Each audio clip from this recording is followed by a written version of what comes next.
Стремитесь стать не теми, кто вы есть. Точнее, многие люди считают, что и говорят: будьте теми, кто вы есть, но тот, кто вы сейчас, может быть не тем, кто вы есть на самом деле и каким Бог вас создал.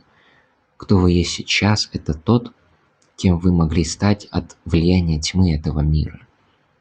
Как раз таки поступая так, как сатана вас провоцировал и искушал.